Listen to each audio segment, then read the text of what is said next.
எல்லோருக்கும் வணக்கம்.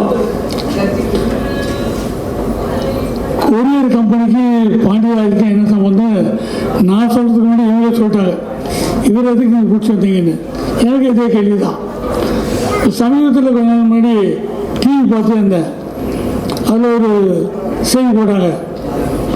ஒரு சின்ன பசங்க சேர்ந்து அவங்க அப்பாவை ஒரு பேக் பண்ணி கொரியர் கம்பெனியில் அனுப்பிச்சிருக்காங்க. என் பேரை விட்டு போனாங்க. என்ன அதுன்றான். எனக்கு பார்த்தோன்னா திக்கு இருக்குது. ஒருவேளை நம்மளை பேக் பண்ணி அனுப்பிச்சு போகிறாங்கன்ட்டு. அந்த அளவுக்கு கொரியர் இது அன்றாட ஒரு செய்தி ஆகிட்டு இந்த காலத்தில் இப்படி ஒரு நிகழ்ச்சி அமைதியாகவும் சந்தோஷமாகவும் எல்லாரும் முகத்தையும் மகிழ்ச்சியாகவும் எதிர்பார்ப்போட யார்ட்டையும் எல்லோரும் அன்பை பரிமாற்றுறாங்க. மனிதம் பரிமாறுது. யார்ட்டையும் ஒரு பொறாமல் பூச்சதெல்லாம் காணும். இது நல்ல வாட்டார விளையாட்டார அப்படிலாம் கிடையாது. இவன் வரணும் நம்மாலியா அப்படின்ற ஒரு எண்ணம் பரிமாறுற ஒரு நல்ல மீட்டிங் இது மாலை வேலையில். ஏன்னா இப்போல்லாம் மற்றவங்களாம் நல்லா வந்தால் அவன் எப்படியோ வந்துட்டாயா, நல்லா தான் இருந்தான், திடீர்னு வந்துட்டான். அந்த மாதிரியே புறம் பேசுகிற காலம் இது.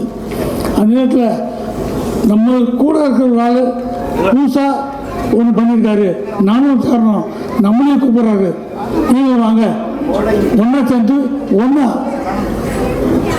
முன்னேறு. வாலி சார் ஒரு வார்த்தை சொல்கிறார் அடிக்கடி. அவரை பார்க்கும்போதெல்லாம் அந்த வார்த்தை சொல்கிறார், ஊக்குவிக்கிறவனை ஊக்குவித்தால் அவன் தேக்க வைக்க போகிறான். ஊக்குவிக்கிறவனை ஊக்குவிக்கணுமா, நல்லா பண்ணுறேன், நல்லா இருக்குப்பா, இந்த கொட்டாமல் தட்டி கொடுக்கணும், வாழ்த்தணும். அந்த எண்ணம் வர வர நாட்டில் குறையுது. இங்கே உட்காந்துருக்கணும் சரி, மேடையில் இருக்கணும் சரி, ஒரு ரெண்டு வார்த்தை நல்லா பேசி இவங்களுக்கு என்கரேஜ் பண்ண மாட்டோமா என்ற எண்ணம் தான் ஒவ்வொருத்தருக்குள்ளேயும். இது ஏன் இதுக்கு இருக்கிறது போதாடா, தேவையா உனக்கு, இதை பற்றி கேள்விப்பட்டிருக்க நீ இல்லைங்க வச்சேன் அப்படிலாம் ஒரு டிஸ்கரேஜ்லாம் பண்ணாமல் இது என்னது கவுடி ஒத்து ஒரு வீடியோவில் போட்டு காட்டுறாரு. இந்த விஷயத்த நீங்கள் பண்ணிங்கன்னா இப்படிலாம் தமிழ்நாட்டில் முன்னேறத்துக்கு வாய்ப்பு இருக்குன்னு சொல்கிறவங்க யார்? இது அனுபவப்பட்டவங்க கேளுங்க அப்படின்ற விஷயம். நல்ல விஷயம்லாம் நடக்கிற ஒரு விஷயம். எப்பவுமே இந்த தட்டி கொடுக்குற எண்ணம் இருக்கவங்க கூடலாம் பழகணும்னா நம்மளாக முன்னேறுவோம். இப்போ சினிமாவில் அதுவும் இந்த தாதிக்கூடிய அந்த ஆரம்பத்துக்கு அவர் என்ன வந்து பார்த்தாரு 2-3 நாள் முன்னாடி. பார்க்கும்போதெல்லாம் பார்த்தா அவர் என்ன முறை நீங்கள் வாங்க, இப்போ நீங்கள் பேசுறீங்கள இதே வந்து வாழ்த்துங்க, நல்லா இருக்குன்னாரு. எனக்கு சிறுக்குச்சு. ஓ, நம்ம பேசுறது அவருக்கு வார்த்தை தெரியுதா, தேடுறாங்க. நம்மகிட்ட நல்ல வார்த்தை யாரெல்லாம் பேசுகிறாங்க, நல்லவங்களாம் யார் இருக்காங்க, நல்ல அந்த எண்ணம் வேணும். என்றைக்கோ ஒரு நாள் என்கிட்ட வந்து நான் ஒரு ஃபிலிம் சம்பந்தமான விஷயம் கற்றுக்க போகிறேன், செய்ய போகிறேன், அதுக்கு யோசனை சொல்லுங்கன்னு கேட்டப்போ நான் சொன்னதை ஞாபகம் வச்சு செஞ்சதுக்கு நன்றி சொல்கிறது. இந்த குணம்தான் அவர் வாழ வைக்கும். நன்றி சொல்கிற எண்ணம் நமக்குள்ளே இருக்கணும். அது இப்படிலாம் இருக்கிறது இல்லை. இங்கே வந்ததுன்ட்டு சார் கோடைங்க சார் பாண்டியன் முன்னாடி வந்தார். முன்னாடி வந்தது நான் பின்னாடி போகணும்னு ஆசைப்பட்றேன். இந்த நிகழ்ச்சி முடித்த வரைக்கும் இவங்ககிட்டலாம் கற்றுக்கணும். ஏன்னா இந்த தலைமுறைக்கு நான் ஒன்றும் வயசான கிடையாது, தலைமுறைக்குன்னு சொல்கிற காரணம் இவங்ககிட்டலாம் தேர்வு இருக்குது. யாரையும் காயப்படுத்தாமல் நம்ம வளர்க்கணும். நீங்கள் சம்பாதிங்க, வளருங்க, ஆனால் நீண்டும் போது யாரையும் கையை பிடிச்சி இழுக்காதீங்க. அதான் முக்கியம். இவரை இழுத்து விட்டு அவரை இழுத்து விட்டு நம்ம முன்னுக்கு போகணும் அப்படின்னு நினைக்காம இருந்தாங்க நம்ம முன்னுக்கு வரும். நான் இந்த நினைக்கிற போது என்னை பற்றி பலமாக தான் சொல்லிக்கல.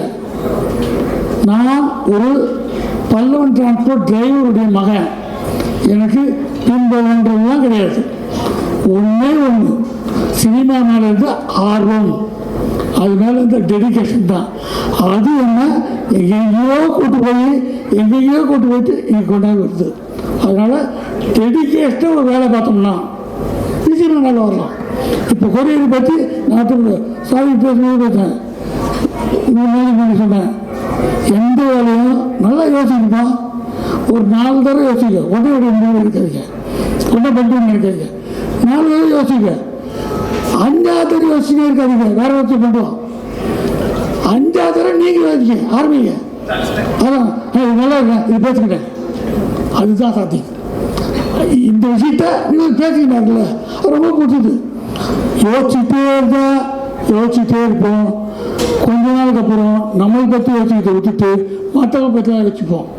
அவன் எப்படி தெரியுமா, இவன் எப்படி தெரியுமா, அது இல்லை, நம்மளை பற்றி நல்லா யோசிப்போம். 4 தடவை இதை செய்யலாமா செய்யக்கூடாது ரொம்ப யோசிப்போம். அதுக்கப்புறம் செயல்படுவோம். சும்மா பேசிட்டே இருந்தால் அது வேலைக்கு ஆகாது. இன்னைக்கு மேடையில் சகோதரி ஜெயலலிதா மேடம் வந்தது, அவங்கள ரொம்ப பிடிக்கும், அவங்க குரல் பிடிக்கும், எல்லாம் பிடிக்கும், அவங்க பேசுவாங்களா அதெல்லாம் என்ன. ஆனால் அதெல்லாம் மீறி ஒரு நிகழ்ச்சி பண்ணாங்க. நான் ஏறும் போது கொஞ்சம் தடுமாட்டமாக பண்ணிடுறேன், எனக்கும் தெரியாது. ஏது டக்குன்னு சார் நீங்கள் சூப்பு சாப்பிடுங்க சார், நீங்கள் சூப்பு சாப்பிடுங்களா, என்னோட காலையில் வாங்கினாங்க பேசாமல் இருந்தேன். மறுபடியும் அதே கவனிச்சாங்க, கொஞ்சம் ரொம்ப சாப்பிடாதீங்க, 2 தடவை சாப்பிடுங்க, வாரத்துக்கு கொஞ்சம் தம்பா இருப்பீங்க. இந்த சொல்கிற சகோதரி வேணும். இதுதான் வாழ்க்கை. தடுமாறும் போது தாங்கி நிற்கணும், அதான் அன்பு நட்பு. அது எந்த வந்தார் பண்ணுறேன் அவர் பிடிக்கும், அவங்க நல்லா பாடுவாங்க, காமெடி பண்ணுவேன், அதோட போல கவனிக்கணும். நிகழ்ச்சியில் கொரியர் ஆரம்பிக்கிறதா என்னென்ன கஷ்டம். நான் ராசிபுரத்தில் ஒரு ஃபங்க்ஷன் இருக்கேன் போனால் பார்த்தீங்கன்னா எல்லாம் வந்தாங்க, லேண்ட்ரிப் எல்லாம். அதில் ஒருத்தர் ஒரு நெய்க்காருங்க, ராசிபுரம்னா நெய்க்கார ஆரம்பிச்சு, என்னங்க நெய் எப்படி செய்வீங்க, எல்லா ஊரையும் ஆடுறீங்க, அது என்ன நெய் பண்ணுறீங்க அப்படிலாம் கேட்டுருந்தேன். இல்லைங்க நம்ம நெய் போனாலும் இருக்கும் அப்படின்னு பேசுறது. நான் உடனே அத்தனை சொல்லி எவ்வளோ போடுறா நெய் வாங்கலாம் அப்படின்னேன். காசு கொடுத்தா வாங்கலாம், அவ்வளோதான். மறுநாள் சாயங்காலம் 3 மணி என் வீட்டில் உட்காந்து சாப்பிடும்போது என் ஒய்ஃப் எனக்கு நெய் போடுறாங்க. நான் கூட நினச்சேன், நேற்று ராஜ்கோட்டில் நெய் வாங்கினேன், அதான் எடுத்துக்கண்ணா. நேற்று நான் பார்த்தா நீங்கள் போடுறேங்கண்ணா, நீ தானே அங்கே கொரியரில் அனுப்பிச்சிங்கண்ணா. நான் வரத்துக்கு என் வீட்டுக்கு நான் ஆசைப்பட்ட நெய் வந்துடுச்சு, அதான் கொரியர். நீங்கள் நினைச்சதை உங்களுக்கு முன்னாடி கொண்டு வந்து கொடுக்குற விஞ்ஞான யுகம். இதில் அது சரியில்லை இது சரியில்லை தேடி பார்த்தா வரும். சினிமாவில் பார்த்தீங்கன்னா ஃபிலிம் ஃபெஸ்டிவல் ஒரு கடவுள். ஃபிலிம் ஃபெஸ்டிவலில் எங்கே டிக்கெட் கொடுப்பாங்க, யாரை கூப்பிடுவாங்க, அதெல்லாம் நமக்கு தெரியாது. எங்கே டெலிகேட் பாஸ்லாம் இப்போ பார்த்தா எல்லாம் நெட்டில் வருது. ஃபிலிம் ஃபெஸ்டிவலுக்கு நம்ம படம் அனுப்பணும்னா கொரியரில் தான் அனுப்பணும். அது போய் சேர்ந்துதான்றதுக்கு எப்படி அனுப்பணும், எங்கே அனுப்பணும், இதை கேட்டுக்கிறதுல ஃபிலிம் ஃபெஸ்டிவல் முடிஞ்சு போயிடும். அந்த மாதிரி இந்த காலம் போவா. இப்போ அப்படி இல்லை, இந்த ஃபெஸ்டிவல் இது சொல்லிட்டா பட்டனில் தட்டு கொரியர் காமிச்சா நம்ம ஜப்பானு சைனாக்கெல்லாம் நம்ம கூட 21 நாளில் போயிடுச்சு. ஒரு 180 ரூபாய்க்கு ஒரு கொரியர் அனுப்பிச்சா ஒரு CD போயிடுது. உடனே அனுப்புகிறேன், இன்னும் இல்லை உங்கள் படம் வந்துடுச்சு, அதில் இந்த மிஸ்டேக் இருக்குது, இதை மாற்றி அனுப்பிடுறான். அந்த விஞ்ஞானம் அது கூட சேர்த்து வாழணும். எல்லாத்தையும் நொட்டலன்னு சொல்கிற கூட்டம் சொல்லிகிட்டே இருக்கோம். சிலது போய் ஜெயிக்க முடியாதுங்க, கவனிக்க முடியாதுங்க, குறை சொல்லியிருக்காங்க. நம்ம அப்படி இல்லை, போய் தோற்று போவோம், பரவாயில்ல. எப்படி தோற்று போகிறதான் தெரியுதுல்ல, அதுக்கு கவனிப்போம். இந்த நிகழ்ச்சி வேணும்னா இது ஒரு புது வியாபாரம். ஒரு வாட்ஸ்அப் சார், நீங்கள் காசே வாங்காதுக்கு சரினார், அதை அப்படியே யோசிக்க வேணாம், காசே வேணாப்பா, இது நம்ம நம்ப இல்லாமா, ஏன் வேணாம், எதுக்கு வேணாம் யோசிச்சு கேளுங்க. அது ஒழுத்து வாழ்ந்துருப்பாங்க. வேலை வாய்ப்பு கிடைக்கிறது கஷ்டம், கிடைக்கிறதுக்கான ஒரு வாய்ப்பு. நீங்கள் தெரிஞ்ச தொழில் செய்யும் போது டிஸ்கஸ் பண்ணுறது நேர்க்காங்க. புதுசாக வர்றவங்களுக்கு ஒரு பயம் இருக்கும், செய்யணும். பேசிக்கிட்டே இருக்கிறது 4 நாள் தான், செயல் 5ஆவது நாள். நான் கமர்ஷியல் படம் எடுத்திருக்கேன், நடிச்சிருக்கேன், எல்லாம் பார்த்துருப்பீங்க. நான் ஷார்ட் ஃபிலிம்லாம் நல்லா இருக்கிறேன், எனக்கா தெரியுமா தெரியாது. இப்போ இங்கே பேசும்போது வக்கீல் சார் டாக்டர் டக்குன்னு டாக்டர் பாண்டியன் என்னை சந்தோஷப்படுத்துறதுக்கு. நான் உண்மையிலே டாக்டர், தூசி போகிற டாக்டர் இல்லை, நான் டாக்டர் பண்ணியிருக்கேன். நான் சினிமா பற்றி தமிழ் திரைப்படங்கள் சினிமா பங்களிப்புன்னு ஒரு டாபிக் எழுதி நான் பிஹெச்டி பண்ணியிருக்கேன். சொல்லும் போது இங்கே சந்தோஷமாக இருக்கு உண்மை. அதனால் நான் ஒரு கல்லூரியில் பேராசிரியராக ஒர்க் பண்ணுறேன். பசங்க பாடம், ஏன்னா இது நினைக்கும் போது காமெடியாக இருந்தது, எனக்கே காமெடியாக இருந்தது. அப்போ மற்றவங்க எப்படி இருந்திருக்கோம், இவர் போய் பேராசிரியர் அண்ணான்ட்டு இந்த உலகம் இருக்கும். ஆனால் மெனக்கட்டு படித்து அதெல்லாம் பண்ணி வரும்போது ஒரு கல்லூரியில் பேராசிரியர் நடக்கும். ஒரு ஃபிலிம் மேக்கிங் வேறு, ஷார்ட் ஃபிலிம் மேக்கிங் வேறு, டாக்குமெண்ட்ரி வேறு. அதில் நான் ஒரு டாக்குமெண்ட்ரி பண்ணி போகணும்னு எனக்கு ஒரு ஆசை. தஞ்சாவூரில் ஒரு லைன் கிளப் ஃபங்க்ஷன் போயிருந்தேன். அதில் ஈவினிங் ஒரு ஃபங்க்ஷன் நடந்தது. அதில் ஒரு பானையில் 20 லிட்டர் தண்ணி ஊற்றி அதில் சின்னாடு இல்லாமல் பானையை தள்ள வச்சுட்டு எந்த பிடினாலும் இல்லாமல் ஒரு 62 வயசு ஆள் டான்ஸ் ஆனார். அது பானையை தள்ளி வச்சு ஊற்றும் போது அந்த பானையில் தண்ணி கொஞ்சம் தொட்டு வச்சாரு, டான்ஸ் ஆனார். இது மறந்தேன். நைட்டை போய் அவர் ரூமில் பார்த்தா அவர் ரூமுக்கு வந்தார். சார் எப்படி ஓட்டுறீங்க? எனக்கு தெரியாதுங்க, சின்ன வயசுல அப்படியே பண்ணுறாங்க. என்ன படிச்சிருக்கீங்க? நான் 1ஆம் கிளாஸ் 4 ஸ்கூலில் படிச்சிருக்கேன், படிக்கல. ஏன்னா நான் என்ன சொல்கிறது, பானை கேட்காதுங்க, பானை சொல்கிறது தான் நான் கேட்பேங்க. நடக்குது இதெல்லாம் படத்தில் வைக்கணும் அப்படின்னு. சரி படத்தில் வச்சா நல்லா இருக்கணும் அப்படின்னு பார்த்து டாக்குமெண்ட்ரி மண்ணும் தண்ணீரும் சேர்ந்து தான் நம்ம கலாச்சாரம் அதை வச்சு ஆரம்பித்தேன். மண் பானை செய்கிறது தமிழ்னா கில்லாடி. அந்த பானையை சுற்றி வருது. இப்போ அந்த கல்ச்சரே போயிடுது, பட்டன் போட்டால் சுற்றுது. சுற்ற வச்சேன். அவர் தான் பொங்கல் பானை, அரசனை பானை, இல்லை பானையெல்லாம் இது செய்கிறாங்க. பானையினுடைய பயன்பாடு எப்படி எப்படி செய்கிறாங்க பார்த்து. அதில் தான் கல் பானை கட்டுறாங்க, கடாலாம் கட்டுறாங்க, அரிசி பானை, அடுக்கு பானை, இந்த பானையெல்லாம் கட்டி வந்து இந்த பானையில் தான் மனுஷன் கடைசியாக போகும்போது கொல்லு கட்டி எடுத்து போயிட்டு அந்த கொல்லு வச்சு தான் மனுஷன் அமைக்கிறான். பனிக்குடம் உழைத்து வரும் மனிதனை மண்குடம் உழைத்து தான் இந்த உலகத்தை விட்டு அனுப்பி வைக்கிறாங்க அப்படின்னு கேட்கணும். இதை டாக்குமெண்ட்டாக இருக்கும். ஒரு விஷயம் டாக்குமெண்ட்டாக எடுத்து அதை போது அந்த டாக்குமெண்ட் ஷூட் பண்ணும்போது நாளைக்கு ஷூட் பண்ண போகிறேன். இன்றைக்கி ஒரு மேனேஜர் என்கிட்ட வந்து, சார் நாளைக்கு உங்களுக்கு ஷூட்டிங் நீங்கள் வாங்கினாரு, என்னோட டாக்குமெண்ட் இருக்குங்க.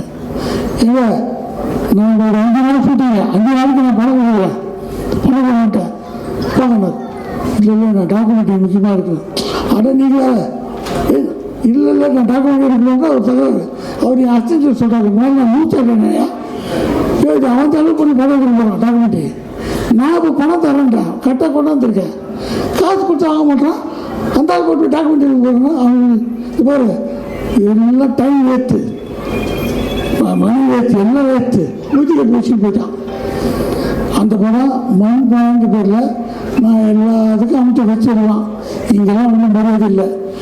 அமெரிக்காவில் ஹைபர்ட் இன்டர்நேஷ்னல் ஃபிலிம் ஃபெஸ்டிவலில் டாக்குமெண்ட்ரி டைரக்டர்ஸ்னு அவார்டு கொடுக்குறோம். 4 டைரக்டர் உலகத்துக்கு. நம்பர் 1 அமெரிக்கன், நம்பர் 2 பாண்டியன், 2 வாழ்கிறோம். அதுக்கு எல்லா டெலிவிஷனும் வராங்க. எங்கள் வீட்டில் எல்லாருக்கும் போட்டி கொடுக்குறேன். நான் எப்படி எடுத்துட்டேன் அப்படின்னு சொல்கிறேன். அதே ப்ரொடக்ஷன் வந்தப்போ வந்து அசிஸ்ட் கேட்குறேன், போட்டி கொடுக்குறது என்ன விஷயம்னா, சார் நமக்கு ஒரு மண்பானை எடுத்தார்ல டாக்குமெண்ட்ரி, அதுக்கு அவார்டு கிடச்சிருக்கேன். சார் விடாமுயற்சியா அதான் கிடச்சதுன்னா. எந்த வாய் வீண் முயற்சி சொல்லிச்சோ அதே வாய் விடாமுயற்சி சொல்லிச்சு. அதான் வாழ்க்கை. இது நான் திமிரியா எனக்கு சொல்ல, ஆர்வமிக்க ஆட்கள் துடிக்கிறீங்க ஏதாவது பண்ணணுன்னு, யாரையும் கெடுக்க நினைக்கல, துடிக்கிறீங்க வளர்கிறதுக்கு. என்ன குத்து என்ன தகவல் வந்தாலும் உங்கள் முயற்சி எடுத்து போயிட்டே இருக்க.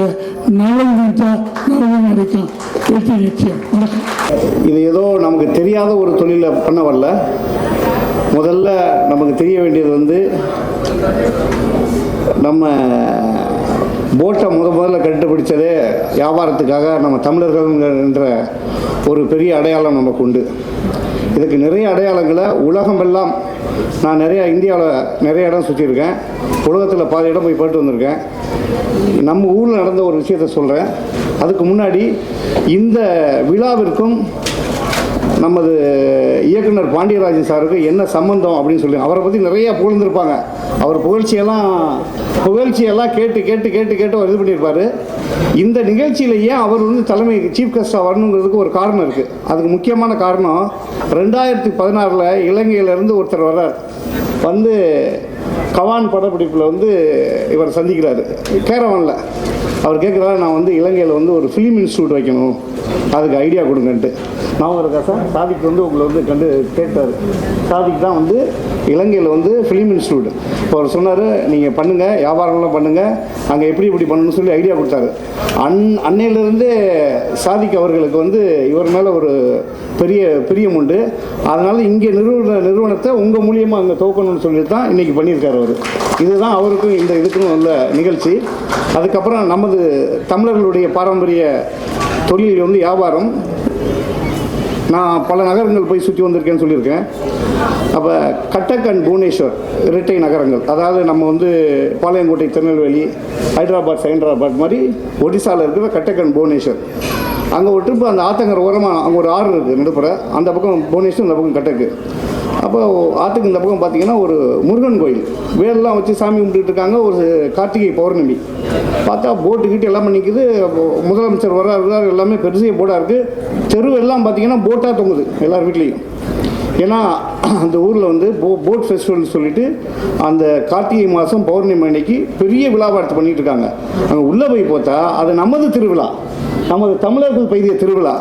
அப்போ கார்த்திகை பௌர்ணமிக்கு சேர சோழ பாண்டியர் மண்டலத்தில் இருந்த அனைத்து வியாபாரிகளும் இங்கேருந்து ஜாமானை கொண்டு போய் அங்கேருந்து போட்டில் இருந்து அந்த கார்த்திகை பௌர்ணமி அன்னைக்கு கடலில் ஒரு காற்று அடிக்குமா பாய்மர கப்பல், அது அப்படியே பாரசீகம், இந்தோனேஷியா, மலேசியா, சிங்கப்பூர் இந்த ஏரியாவுக்கு எல்லாம் போய் வியாபாரம் பண்ணுறதுக்காக ஆரம்பிக்கப்பட்டது. அன்றைக்கும் அந்த ஆரம்பிக்கும் போது அந்த முதலமைச்சர்லேருந்து அந்த மக்கள்லேருந்து அந்த ஊரே திருவிழாவாக இருக்கும். நீங்கள் கட்டக்கு அந்த சைடில் வந்து கார்த்திகை பௌர்ணமி அன்னைக்கு போனீங்கன்னா அந்த விழா பெரிய விழாவாக இருக்கும். அது அரசு விழா. முதலமைச்சர் வந்து தான் அதை திறந்து வைப்பார். அன்றைக்கி அந்த முருகனுக்கு அந்த வேல் வழிபாடு பண்ணிட்டு தான் ஆரம்பிப்பாங்க. அது வந்து நம்மளுடைய பாரம்பரிய திருவிழா. அது மட்டும் கிடையாது, அப்போல வந்து பொருட்கள் பண்ணோம். டெக்னாலஜி இன்றைக்கி வந்து ஆட்டோமேட்டிவ், எலக்ட்ரானிக்ஸ் அண்ட் டெக்ஸ்டைல்ஸ் நம்ம தான் நம்பர் 1ல் இருக்கோம் தமிழ்நாடு, பர்டிகுலராக எக்ஸ்போர்ட்ஸில். ஆனால் இதே டெக்னாலஜியை நம்ம ஒரு காலத்தில் நம்ம கொடுத்துருக்கோம்.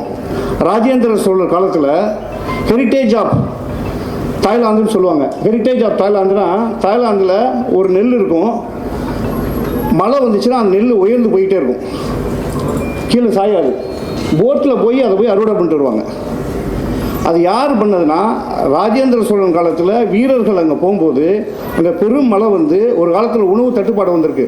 இந்த மழையிலையும் எப்படி வந்து ஒரு நெல் பயிர் பண்ணணும்னு சொல்லிட்டு இங்கே டெக்னாலஜியாக தஞ்சாவூர் டிஸ்ட்ரிக்டில் உட்காந்து அதை ரெடி பண்ணி அந்த விதையை கொண்டு போய் இங்கே விதைச்சி அந்த மக்களுக்கான ஆதாரத்தையும் டெக்னாலஜி கொடுத்து வந்திருக்கிறது நம்ம தமிழ் மன்னர்கள்.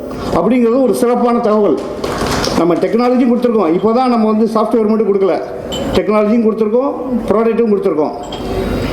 இதை சொல்லிவிட்டு ஏன் இந்த கார்கோ பிஸ்னஸ் நம்ம தமிழர்கள் பண்ணுறோம் அப்படிங்கிறதுக்காக, பிஸ்னஸ் பண்ணணுன்னு எல்லாருக்குமே ஆசை இருக்கும்.